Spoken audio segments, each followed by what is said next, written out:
अध्याय 5 पर श्री विष्णु जी उर्फ श्री रामचंद्र जी ने श्री दुर्गा जी की स्तुति करते हुए कहा, तुम शुद्ध स्वरूपा हो, ये सारा संसार तुम्ही से उद्भासित हो रहा है। मैं विष्णु, ब्रह्मा और शंकर, हम सभी तुम्हारी कृपा से ही विद्यमान हैं। हमारा आविर्भाव अर्थात जन्म और तिरोभाव अर्थात मृत्यु हुआ करता है, अर्थात हम तीनों देव नाशवान हैं। केवल तुम ही नित्य हो, जगत जननी हो, प्रकृति देवी हो। फिर आगे श्रीमद् देवी भागवत इसी प्रकरण में भगवान शंकर बोले, देवी, यदि महाभाग विष्णु तुम्ही से प्रकट हुए हैं तो उनके बाद उत्पन्न होने वाले ब्रह्मा भी तुम्हारे ही बालक हुए। फिर मैं तमोगुणी लीला करने वाला शंकर क्या तुम्हारी संतान नहीं हुआ, अर्थात मुझे भी उत्पन्न करने वाली तुम ही हो। शिवे, संपूर्ण संसार की सृष्टि करने में तुम बड़ी चतुर हो। इस संसार की सृष्टि, स्थिति और संहार में तुम्हारे गुण सदा समर्थ हैं। उन्हीं तीनों गुणों से उत्पन्न हम ब्रह्मा, विष्णु एवं शंकर नियमानुसार कार्य में तत्पर रहते हैं। दर्शकों, अब शास्त्रों से देख लेते हैं श्री विष्णु अर्थात श्री रामचंद्र जी की क्या स्थिति है। ये भगवान हैं भी या नहीं? देखिए किस प्रकार ब्रह्मा और विष्णु को भी खुद के ईश होने का भ्रम हो गया था और किस प्रकार काल ब्रह्म ने उनको ये साफ किया कि आप तीनों देवता ईश नहीं हैं। ईश यानी भगवान नहीं है, अर्थात सबके धारण पोषण करने वाले नहीं हैं। ये है शिव महापुराण, हिंदी टीका सहित भाग 1, विधा वृद्धि, पंडित ज्वाला प्रसाद जी मिश्र कृत, हिंदी टीका सहित, जिसके प्रकाशक हैं खेमराज श्री कृष्ण दास, जो कि मुंबई से प्रकाशित है। इसके रुद्र संहिता 1 अध्याय 6 से 10 में लिखा है कि दोनों के युद्ध को देखते हुए काल यानी ब्रह्म, जो तीनों देवताओं के पिता हैं, अपने तीसरे पुत्र शिव का रूप बनाकर युद्ध के मैदान में प्रकट हो जाते हैं। तभी काल ब्रह्म शिव के रूप में उनके सामने आते हैं और कहते हैं कि अज्ञानतावश तुम दोनों ने अपने आप को भगवान मान लिया। तुम ईश नहीं हो, तुम भगवान नहीं हो। यही बताने के लिए मैं रण स्थान पर आया हूं। दर्शकों, शिव पुराण में यहाँ स्पष्ट लिखा है कि काल ब्रह्म शिव में प्रकट होकर ब्रह्मा और विष्णु को कह रहा है कि तुमने जो अज्ञानता से अपने को ईश माना, ये बड़ा अद्भुत हुआ। अर्थात तुम ईश नहीं हो, तुम भगवान नहीं हो। तुम्हारा ये भ्रम दूर करने के लिए ही मैं यहाँ रण स्थान पर प्रकट हुआ हूँ। दर्शकों, यही भ्रम हिंदू धर्म के बहुत से धर्म गुरुओं को हो रखा है, जबकि हमारे पुराण ये स्पष्ट कर रहे हैं कि ये तीनों देवता पूर्ण परमात्मा नहीं हैं, इनसे ऊपर कोई और भगवान है। दर्शकों, आइए अब आपको एक और प्रमाण दिखाते हैं जिसमें स्पष्ट होता है कि यह तीनों देव नाशवान हैं और देवी दुर्गा इनकी माता है। यह है संक्षिप्त देवी भागवत, जिसके पेज 138 पर विष्णु भगवान देवी दुर्गा से कहते हैं कि तुम शुद्ध स्वरूपा हो, यह सारा संसार तुमसे उद्भासित हो रहा है। मैं यानी विष्णु, ब्रह्मा और शंकर तुम्हारी कृपा से विद्यमान है। हमारा तो आविर्भाव यानी जन्म, तिरोभाव यानी मृत्यु हुआ करता है। केवल तुम ही नित्य हो, जगत जननी हो, प्रकृति और सनातनी देवी हो। दर्शकों, ये प्रकृति शब्द भी आप ध्यान में रखना। प्रकृति इसी दुर्गा को कहते हैं। ये हम आपको आगे चलकर गीता जी से प्रमाणित करेंगे। दर्शकों, इस लेख से ये बात स्पष्ट हुई कि तीनों देवता ब्रह्मा, विष्णु और शिव नाशवान हैं और उनकी माता देवी दुर्गा हैं। आगे भगवान शिव यानी शंकर जी देवी दुर्गा को कहते हैं कि हे देवी, यदि महाभाग विष्णु तुम ही से प्रकट हुए हैं तो उनके बाद उत्पन्न होने वाले ब्रह्मा भी तुम्हारे ही बालक हुए, तो फिर मैं तमोगुणी लीला करने वाला शंकर तुम्हारी संतान नहीं हुआ, यानी मुझे भी उत्पन्न करने वाली तुम ही हो। आगे कहते हैं कि हे देवी, इस संसार की सृष्टि, स्थिति और संहार में तुम्हारे गुण सदा समर्थ हैं।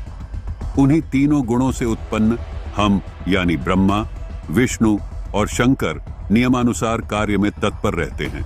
दर्शकों, यहाँ ये स्पष्ट हुआ कि ब्रह्मा, विष्णु, महेश ही तीनों गुण हैं। दर्शकों, आइए आपको एक और प्रमाण दिखाते हैं कि ब्रह्मा, विष्णु, महेश तीनों गुण हैं और दुर्गा इनकी माता है। देखिए, ये है श्रीमद् देवी भागवत, हिंदी टीका सहित, भाग 1, खेमराज श्री कृष्णदास प्रकाशन, बंबई। इसके तृतीय स्कंद के पेज नंबर 11 पर भगवान शंकर देवी दुर्गा को कहते हैं कि हे माता, यदि आप हमारे ऊपर सदा दया युक्त रहती हैं तो हमको तमोगुण किस प्रकार प्रदान किया, ब्रह्मा को रजोगुण प्रदान किया है और हरि यानी विष्णु जी को सतोगुण क्यों बना दिया। नीचे संस्कृत भी आप देख सकते हैं। यदि दया धर्मना न सदाम्बिके कथम अहम विहित च तमो गुणः कमलज रजो गुण संभव सुविहित कीमो सतो गुणो हरि। दर्शकों, यहां भगवान शंकर देवी दुर्गा से कह रहे हैं कि हे माता, आप हम पर दया रखती हैं, तो आपने मुझे तमोगुण क्यों बना दिया और कमल से उत्पन्न होने वाले ब्रह्मा को रजोगुण क्यों बना दिया तथा हरि यानी विष्णु को सतोगुण क्यों बना दिया। इससे स्पष्ट हुआ कि ये तीनों गुण ब्रह्मा, विष्णु और महेश हैं। दर्शकों, अभी आपको एक और प्रमाण दिखाते हैं जिससे ये बिल्कुल स्पष्ट हो जाएगा कि ये तीनों देवता ही तीन गुण हैं। ये है संक्षिप्त मार्कंडे पुराण, सचित्र मोटा टाइप, गीता प्रेस गोरखपुर से प्रकाशित, जिसके 131 पृष्ठ पर लिखा है कि रजोगुण प्रधान ब्रह्मा, तमोगुण प्रधान रुद्र और सतोगुण प्रधान विश्वपालक विष्णु हैं। ये ही तीन देवता हैं और ये ही तीन गुण हैं। दर्शकों, मार्कंडे पुराण ने यह स्पष्ट कर दिया कि ये तीनों देवता ही तीन गुण हैं। आइए अब देखिए इन तीन गुणों की भक्ति करने वालों के विषय में श्रीमद् देवी भगवत गीता जी में क्या लिखा है।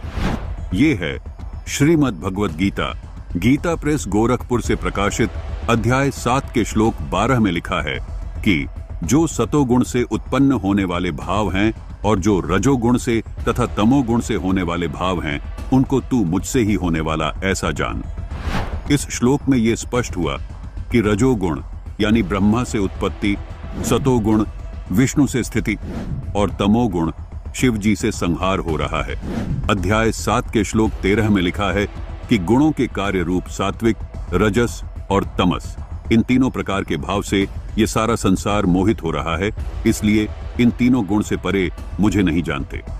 अध्याय 7 के श्लोक 14 में लिखा है कि ये त्रिगुणमयी माया बड़ी दुस्तर यानी घटिया है। जो पुरुष इस माया का उल्लंघन कर जाते हैं वो संसार से पार हो जाते हैं। दर्शकों, गीता ज्ञान दाता का कहना है कि जो साधक इन तीनों गुणों की भक्ति न करके ऊपर उठ जाते हैं यानी मेरी भक्ति करते हैं, उनको ज्यादा लाभ मिलता है। अध्याय 7 के श्लोक 15 में लिखा है कि इस त्रिगुण माया के द्वारा यानी ब्रह्मा, विष्णु, महेश के द्वारा जिनका ज्ञान हरा जा चुका है, वे आसुर स्वभाव को धारण किए हुए मनुष्यों में नीच, दूषित कर्म करने वाले मूढ़ लोग मुझको नहीं भजते। दर्शकों, यहाँ इस भजते शब्द पर गौर करना जरूरी है। भजना मतलब पूजा करना, भक्ति करना। यहाँ गीता ज्ञान दाता ने स्पष्ट किया है जिनका ज्ञान त्रिगुणमयी माया के द्वारा हरा जा चुका है। यहाँ गुणों से मतलब सीधा तीनों देवताओं से है, क्योंकि गुणों को नहीं भजा जाता। यहाँ गीता ज्ञान दाता का कहना है कि जिनका ज्ञान इन त्रिगुणमयी माया के द्वारा अथवा इन तीनों देवताओं के द्वारा हरा जा चुका है, मतलब जो इन देवताओं को ही भगवान मान चुके हैं, वो असुर स्वभाव को धारण किए हुए मूढ़ यानी मूर्ख लोग मुझे भी नहीं भजते।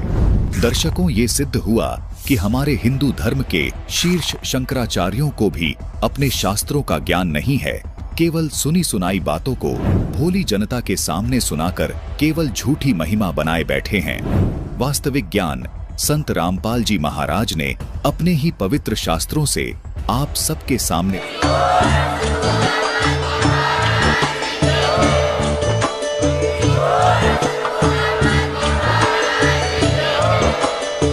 सुन रहे थे जगत गुरु तत्वदर्शी संत रामपाल जी महाराज जी के मंगल प्रवचन। अधिक जानकारी के लिए विजिट कीजिए हमारी वेबसाइट www.jagatgururampalji.org। संत रामपाल जी महाराज जी के शुभ आशीर्वाद से पूरे विश्व भर में 500 से भी ज्यादा नाम दीक्षा केंद्र हैं, जिन पर संत रामपाल जी महाराज जी द्वारा ऑनलाइन निशुल्क नाम दीक्षा दी जा रही है। अपने नजदीकी नाम दीक्षा केंद्र का पता करने के लिए संपर्क करें 8222880541।